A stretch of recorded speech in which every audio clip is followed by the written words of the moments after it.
khi gặp anh là thời gian bỗng dưng lặng im, nghe nhịp tim khẽ rung lên từng hồi từng bối rối.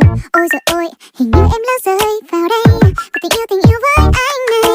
Baby tell me, do you really like me? Baby tell me, do you really need me? Thế gian kia có bay tình người mà trái tim em chỉ cần nụ cười anh. Baby baby muốn